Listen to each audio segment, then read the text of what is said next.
Ini kalau misalnya dijadikan bibit, kita tanam di lahan kita, maka potensi hidupnya dia 30-40% gitu. Pengambilan bibit menggunakan tangan gitu. Tetapi kalau kita menggunakan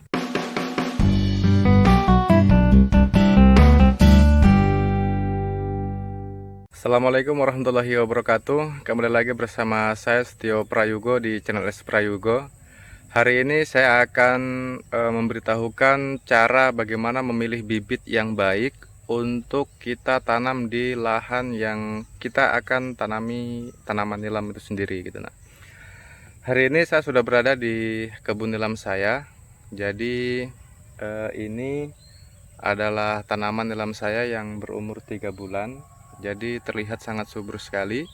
Dan ada beberapa tanaman yang sudah bisa dijadikan bibit, karena saya perhatikan ada beberapa tanaman yang itu daya tahan kalau misalnya kita ambil pucuknya itu sudah bisa menjadi bibit untuk kita tanami di lahan kita gitu. Nah, jadi sebelumnya kepada sahabat-sahabat semua, dalam memilih bibit ini saya berapa kali kemudian kemarin itu tidak melakukan cross check kembali karena saya pernah mengalami kegagalan juga ya dalam menanam, karena kualitas dari bibit yang saya tanam itu tidak bagus gitu. Nah, sehingga sudah 3 kali kemudian saya mengalami kegagalan itu, dan semoga kegagalan saya ini menjadi pengalaman saya pribadi dan bisa dijadikan contoh juga kepada sahabat-sahabat semua untuk tidak mengalami hal yang serupa dari apa yang saya alami sebelumnya gitu. Nah, sehingga hari ini saya akan berbagi bagaimana cara memilih bibit atau pucuk tanaman nilam kita yang baik untuk ditanami gitu. Nah, sehingga supaya pada saat proses kita menanam dengan kualitas bibit yang sangat baik gitu. Nah, ini adalah tanaman nilam saya, sudah berumur 3 bulan lebih ya. Ini kemarin kita menggunakan metode tanam di bedeng terlebih dulu. Jadi ada sekitar 1000 bibit yang saya lakukan pembedengan terlebih dulu dengan menggunakan bambu, dan sekarang pertumbuhannya bisa sahabat-sahabat lihat semua. Kalau yang di ujung atau di tengah sana itu saya menggunakan cepuk, sehingga proses pertumbuhannya tidak sama dengan yang saya gunakan pembedengan terlebih dulu di koker menggunakan bambu. Jadi untuk kembali lagi memilih bibit yang bagus dalam kita menanam di lokasi kita, yang pertama tentu yang kita perhatikan adalah melihat bahwa tanaman kita sudah siap untuk dijadikan bibit gitu. Nah, umur 3 bulan lebih, mulai dari 3 bulan, 3,5, 4 bulan hingga seterusnya itu sudah bisa dijadikan bibit, sehingga nantinya kalau kita ambil pucuknya itu bisa memiliki daya tahan yang kuat gitu. Nah, saya ambil contoh misalnya seperti ini. Ini sudah bisa dijadikan bibit. Kenapa saya sudah katakan bisa dijadikan bibit? Karena tunas dari tanaman ini sudah mulai muncul ya. Jadi ini kalau misalnya mau dijadikan bibit, nanti dipotong di sini gitu, dipotong di sini dan ditanam sedalam ini sampai hingga di sini. Jadi ada 2 ruas yang ditanam. Jadi ruas pertama ini dan ruas kedua adalah ini yang ditanam di tanah gitu, sehingga nantinya proses pertunasannya itu mulai dari sini. Nah, jadi kalau ini sudah muncul tunasnya, ini ditanam tidak apa-apa, ikut tertanam tidak apa-apa, karena nantinya ini tetap akan tumbuh kembali tunas dari akar yang kita tanam gitu. Nah, ini salah satu contoh bibit yang sudah siap, satu ya. Nah, ini juga sudah bisa karena batang dari tanaman ini sudah keras ya. Jadi kalau misalnya sudah keras seperti ini, maka sudah bisa dijadikan bibit gitu. Nah, itu contoh kedua. Nah, kita bisa lihat lagi ini juga sudah bisa dijadikan bibit gitu. Ini sudah bisa. Jadi sahabat-sahabat semua, kalau misalnya mau mengambil bibit, tentu harus melihat batangnya itu mesti keras ya. Sudah keras, jangan mengambil bibit yang pucuknya itu masih seperti ini. Nih. Kalau ini kan masih kecil nih. Kalaupun dia sudah muncul tunasnya, ini kalau misalnya dijadikan bibit, kita tanam di lahan kita, maka potensi hidupnya dia 30-40% gitu. Berbeda pertumbuhannya dengan bibit yang sudah tua, memiliki batang yang keras seperti ini gitu. Sehingga jangan sampai kita mengambil bibit yang muda seperti ini gitu. Karena pengalaman saya kemarin, saya pesen itu 2.500, itu tercampur, ada yang tua, ada yang muda, tetapi kebanyakan yang muda. Nah, sehingga pas saya tanam, begitu saya buka, layu semua, tidak ada yang hidup gitu, karena memang bibitnya masih belum siap untuk dijadikan bibit dan ditanam di lokasi kita gitu. Nah, sehingga kepada sahabat-sahabat semua, kalau misalnya sudah bisa tanamannya dijadikan bibit, maka perlu memilih batang yang sudah siap untuk dijadikan bibit. Nah, misalnya ini juga sudah siap, batangnya sudah keras gitu. Nah, jadi jangan sampai memilih pucuk daun yang batangnya itu masih muda. Ini sedikit lagi sudah bisa dijadikan bibit gitu. Kepada sahabat-sahabat semua, perlu diperhatikan kalau mau mengambil bibit, jangan tunas cabang dari seperti ini gitu. Jadi ini kan masih muda sekali, ini belum bisa dijadikan bibit gitu.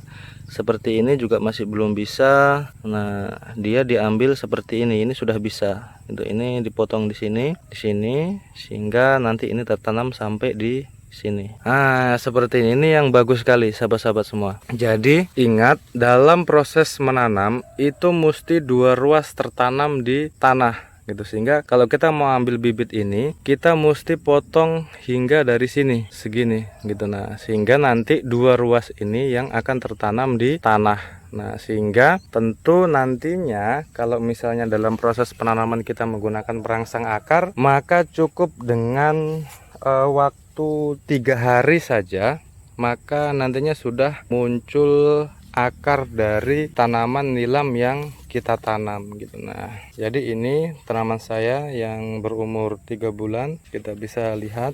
Nah, kalau seperti ini sahabat-sahabat semua masih belum bisa ya dijadikan bibit. Ini masih muda sekali, batangnya masih belum terlalu keras. Ini juga masih belum bisa. Nah, ini belum bisa.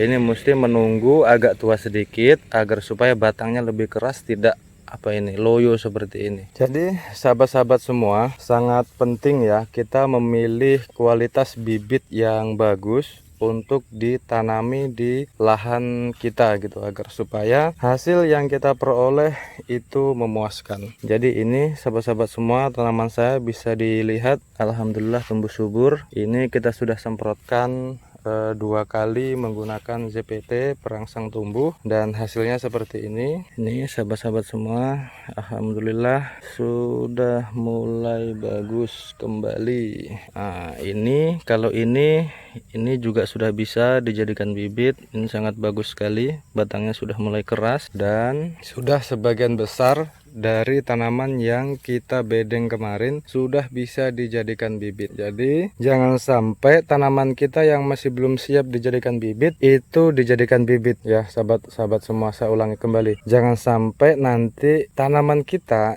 itu stres dan pertumbuhannya itu lambat kalau misalnya tanaman kita belum siap untuk dijadikan bibit. Misalnya ini, saya ambil contoh lagi, ini adalah tanaman subur sekali gitu ya, tetapi ini masih belum bisa dijadikan bibit. Kenapa? Kita bisa lihat batangnya masih ngeleor-ngeleor ini. Nah, ini masih loyo semua, belum keras. Kita mesti tunggu hingga batangnya ini keras dan kita gunakan untuk bibit. Nah, ini terlalu panjang sekali kalau misalnya kita jadikan bibit. Ini ruasnya panjang-panjang ya, mulai dari sini hingga sampai dari pucuk daunnya, maka terlalu panjang, dan ini nantinya dia akan keras bentar lagi dan baru bisa dijadikan bibit gitu.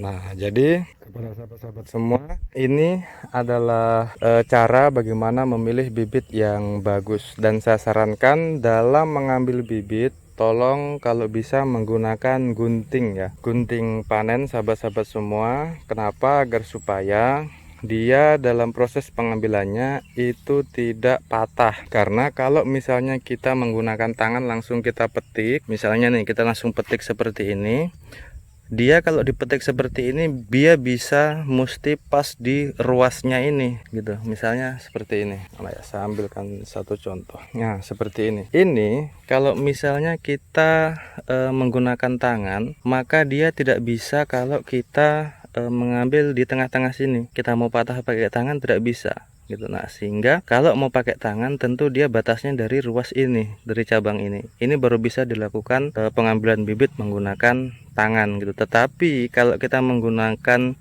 gunting, maka dia bisa langsung digunting di tengah seperti ini gitu. Langsung digunting di sini gitu. Nah, sehingga nanti yang ditanam ruas pertama ini dengan ruas kedua ini. Nah, sehingga bibit yang kita akan tanam itu memiliki kualitas yang bagus gitu. Nah, jadi seperti itu sahabat-sahabat semua. Baik, terima kasih kepada sahabat-sahabat semua. Tadi itu adalah cara saya bagaimana memilih bibit yang baik untuk dijadikan bibit yang akan kita tanam di lokasi yang sudah siap gitu. Sehingga jangan sampai kita salah memilih bibit dan itu nantinya membuat kita rugi sendiri. Kalau misalnya bibit masih muda kita sudah bisa ambil untuk dijadikan bibit dan ditanam gitu. Nah, sehingga perlu berhati-hati, mesti menggunakan gunting dan memilih batangan yang tua untuk dijadikan bibit. Baik, terima kasih kepada sahabat-sahabat semua yang sudah mampir di channel saya dan menyaksikan video-video saya di seputaran tanaman nilam, dan support saya terus dalam membuat video-video di seputaran tanaman nilam. Oke, sekian dari saya, Setio Prayogo. Salam petani nilam Indonesia. Wassalamualaikum warahmatullahi wabarakatuh.